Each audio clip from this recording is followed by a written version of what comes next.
오늘 아침에 우리에게 주시는 하나님의 은혜의 말씀은 요한 2서 1장 4절의 말씀입니다. 요한 2서 1장 4절의 말씀 다 같이 합독하도록 하겠습니다.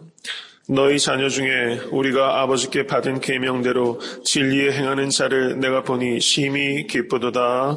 아멘. 이제 사도 요한께서 이 요한 2서의 본론을 시작하고 계세요. 너희 자녀 중에 성도들 가운데 우리가 아버지께 받은 계명대로 진리 행하는 자를 보니 내가 심히 기쁘도다. 이렇게 말씀하고 있어요. 우리가 무엇을 기뻐하는 사람인가 하는 것을 생각하게 되는 것입니다. 어디에서 기쁨을 얻으면서 살고 있는가. 이게 굉장히 중요한 것입니다. 사도는 지금 성도들 가운데 아버지께 받은 계명대로 진리 가운데 걸어가는 것을 보는 것이 내가 심히 기쁘도다. 이게 목자의 마음이에요. 우리가 참된 기쁨이 무엇인가를 깊이 생각해야 됩니다. 세상에는 거짓 기쁨이 가득합니다. 특별히 현대인들은 세 가지를 추구한다는 말이 있어요. 세 가지 P를 추구한다고 합니다. 세 가지 P. 첫 번째는 명예입니다. 명예, 프리스티지. 명예를 추구해요. 두 번째는 plenty, 물질을 추구합니다. 많은 물질을 추구해요. 세 번째는 pleasure, 쾌락을 추구합니다. 이런 것들이 중요하지 않다는 뜻이 아닙니다. 그렇지만 이것이 참된 기쁨을 주는 것은 아니라는 것입니다. 명예와 물질과 쾌락을 쫓으며 세상 사람들은 살아가요.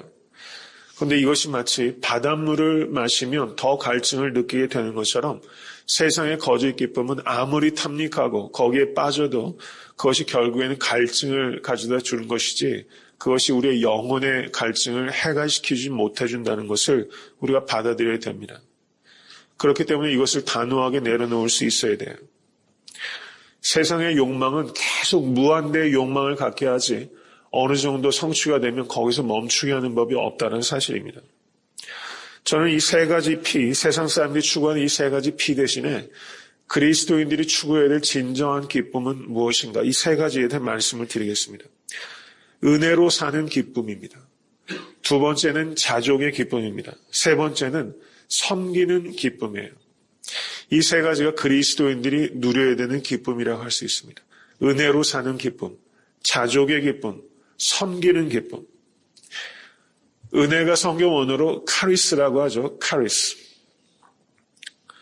그런데 기쁨을 성경 원어로 카라라고 합니다. 카라.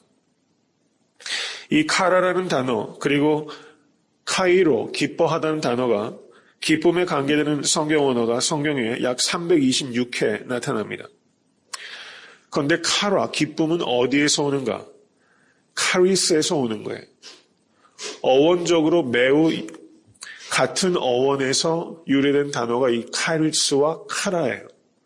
그럼 성도의 카라는 어디에서 있습니까? 카리스에서부터 오는 거예요. 은혜 안에 거할 때 기쁨이 있는 것이고 은혜에서 떨어져 나가면 기쁨을 잃어버리는 것입니다. 은혜 안에 거하면 항상 기뻐할 수 있습니다. 그래서 사도 바울께서 빌립보서에서 주 안에서 항상 기뻐하라 라고 말씀하셨습니다. 감옥에 갇혀서 그렇게 말씀하시는 거예요. 그것은 감옥 안에서 사도가 있지만 그 영혼은 은혜 가운데 있기 때문에 사도 바울은 항상 기뻐할 수 있는 것입니다. 성도님들의 삶 가운데 항상 은혜가 넘칠 수 있기를 간절히 축원합니다. 두 번째는 자족의 기쁨이에요.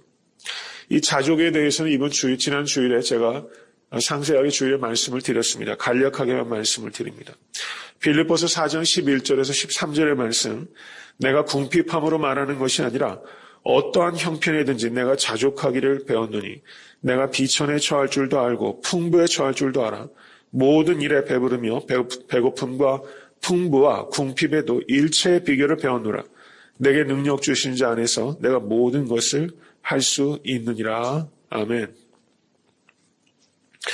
작은 것에도 만족하기 어렵고 큰 것에도 만족하기 어렵습니다. 자족하는 것은 태생적으로 가지고 태어난 성품이 아니라 배우는 성품이에요. 성도님들께서 배워야 될 미덕이 있다면 그건 자족하는 미덕입니다. 그리스도인들에게 아주 높은 믿음의 경지예요. 자족하실 수 있게 될 간절히 바랍니다. 제가 말씀드렸지만 성도는 내일을 준비하지만 내일을 염려하는 사람이 아니에요. 우리는 내일을 준비합니다. 그렇지만 내가 준비하는 것이 나를 세이프하게 하는 게 아니에요. 하나님께서 나를 지켜주시는 거예요. 우리는 내일을 준비하지만 내일을 염려하지는 않는다. 이것을 생각하시면서 오늘 하루 하시는 모든 일들 가운데서도 자족하는 기쁨을 잃어버리지 않는 우리 사랑하는 모든 성도 되실 수 있게 간절히 축원합니다. 세상에서 제일 부유한 사람이 누굽니까? 자족하는 사람이 부유한 사람이에요. 상대적으로 많은 것을 가지고 있어도 자족하지 못하면 가난한 사람이에요. 작은 것을 가지고도 자족하는 사람은 부유한 사람입니다. 세 번째는 섬기는 기쁨입니다. 섬기는 기쁨입니다. 여러분, 신앙생활의 깊이를 갖게 되면 자신을 더 낮추는 데서 기쁨을 누리기 시작해요. 더 낮은 자를 섬기는 데서 기쁨을 누리기 시작해요. 어느 순간부터 철이 들었다는 것은 그것을 의미하는 거예요. 예전에는 자기를 높이려고 합니다. 그런데 어느 순간부터 자기를 높이는 데서 얻는 기쁨보다 자기를 낮추는 데서 얻는 기쁨이 훨씬 고상한 기쁨이고 훨씬 깊은 기쁨을 나에게 준다는 것을 깨닫게 되는 거예요. 빌립보서 2장 말씀을 보시면 그리스도의 마음을 품으라. 예수 그리스도의 마음을 품으라. 그렇게 말씀하지 않으셨습니까? 가장 큰 사람은 누구입니까? 가장 자기를 낮춘 사람이 가장 큰 사람이라는 것입니다. 예수님께서는 마가복음 10장에 그렇게 말씀하시지 않으셨습니까? 너희 중에 크고 자는 자는 누구든지 섬기는 자가 되고 너희 중에 으뜸이 재고자 하는 자는 종이 되어 섬기는 자가 되라고 예수님께서 말씀하셨어요. 종이 되는 기쁨이 있어요. 세상 사람들이 이 기쁨을 모릅니다. 그런데 중생한 성도는 이 기쁨을 알아요. 종이 되는 기쁨을 알아요. 종이 되는 기쁨이 있어요. 이 기쁨을 누리실 수 있는 여러분과 제가 될 수 있게 간절히 바랍니다. joy란 말이 영어로 그 기쁨을 의미하는 것이죠.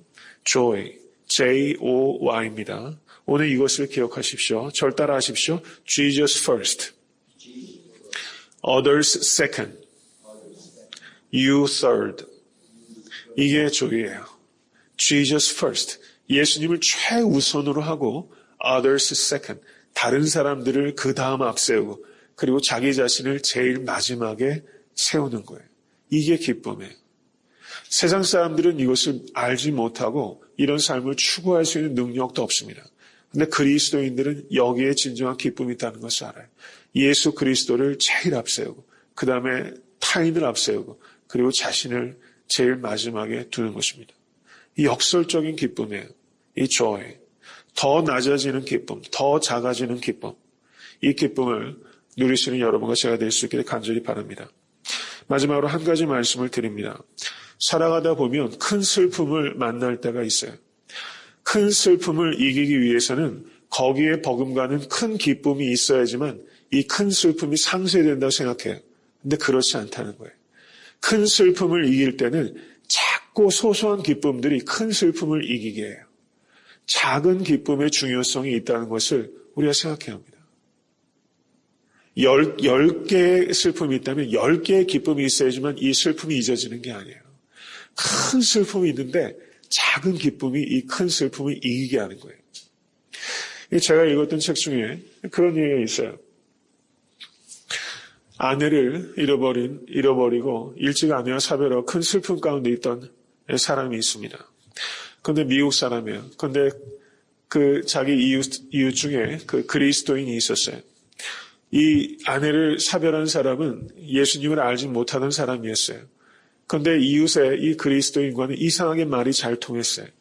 신앙적인 얘기는 나눌 기회가 없었지만 그리고 정치적인 성향도 많이 달랐지만 이 이웃의 이 그리스도인의 태도와 삶에 대한 여러 가지 그 살아가는 길들이 이 비그리스도인이지만 그 사람을 존중하는 마음이 생겼어요. 어느 날 이제 아내를 사별하고 슬픔 가운데 있는데 이 그리스도인이 집에 찾아오게 됩니다. 그리고 산책을 하는데 같이 걸어주는 거예요. 그런데 이 사람이 슬픔에 못 이겨서 걸어갈 때 이 그리스도인이 뒤에서 조금 뒷걸음쳐서 계속해서 그 길을 따라오는 거예요. 그 내용을 이 내용이 글에 쓰여 있더라고요. 그래서 이 기독교인이 아닌 사람이 자기가 슬픔 가운데 빠졌을 때 섣불리 옆에 와서 이렇게 조언하지 않고 자기 뒤에서 몇 걸음 뒤에 따라오면서 계속 걸어준 그 사람에 대한 고마움을 가지고 그 다음 주부터 교회에 나오기 시작했다는 거예요. 동행이 가져다 주는 힘이 엄청나게 크다는 거예요. 아내와 사별한 일과 뒤에서 몇 걸음 뒤쳐져서 걸어주는 일이 어떻게 같은 무게이겠어요? 근데 큰 슬픔이 반드시 큰 기쁨이 있어야지만 상쇄되는 것이 아니라는 거예요. 큰 슬픔이 작은 배려를 통해서 이겨내지는 거예요. 큰 슬픔이 작은 동행을 통해서 이겨내지는 거예요. 이게 삶입니다. 작은 기쁨이 큰 일을 하게 되는 것이고 작은 배려가 큰 역할을 하게 된다는 것입니다. 이것을 생각할 수 있기를 간절히 바랍니다. 이것이 삶의 지혜예요. 여러분 주변에도 여러 가지 경제적인 어려움이나 그리고 육신의 어려움이나 그리고 심령의 곤고한 가운데 고통 가운데 있는 사람들이 있어요. 내가 무엇을 할 수 있을까? 내가 할 수 있는 게 아무것도 없지. 지레 겁을 먹고 낙심하고 무관심하게 되는 것은 옳지 못하다는 것입니다. 내가 할 수 있는 작은 일이 있어요. 그 작은 일 때문에 그 사람의 큰 슬픔이 극복될 수 있다는 것을 우리가 기억할 수 있게 될 간절히 바랍니다. 한 시인이 이렇게 노래합니다. 한 번씩 욕심을 버리고 미움을 버리고 노여움을 버릴 때마다 그래 고개 끄덕이며 순한 눈길로 내 마음에 피어나는 기쁨꽃 맑은 꽃 한 번씩 좋은 생각하고 좋은 말하고 좋은 일 할 때마다 그래 환히 웃으며 고마움의 꽃을 달고 내 마음 안에 피어나는 기쁨꽃 밝은 꽃. 이 시예요. 오늘 하루 살아가시면서 좋은 생각, 좋은 말, 좋은 일 하실 수 있게 될 간절히 바랍니다. 이렇게 할 때 성도님들의 마음속에도 기쁨꽃이 만개하고 누군가 슬픔과 낙심 가운데 살아가고 있다면 그 심령 가운데 작은 기쁨의 꽃을 피워줄 수 있는 그런 삶을 살아가실 수 있게 간절히 축원합니다. 오늘 말씀을 보시면 이 사도가 기뻐한 것이 무엇입니까? 진리 안에 행하는 성도들을 보는 것이 기쁘다고 말했어요. 여러분 목사의 기쁨이 이것이고요. 교회 영적 리더들의 기쁨은 이거예요. 우리 목원들이 연약한 목원이 어느 순간부터 말씀 속에서 기도 속에서 성도간의 교제 속에서 조금씩 변화받고 진리 안에서 행하는 것을 바라보는 기쁨. 이런 기쁨에 버금가는 기쁨은 없는 것 같아요. 연약한 성도가 진리 안에서 여기서 진리 안에서 행한다라고 했을 때 이 행한다는 성도가 성경 언어가 페리파테오입니다. walk, 걷는다 이런 뜻이에요. walking in the truth. 진리 안에서 걷는 거예요. 오늘 하루 살아가시면서 진리 안에서 걸으시는 우리 사랑하는 성도 되실 수 있게 되기를 주님으로 간절히 축원합니다.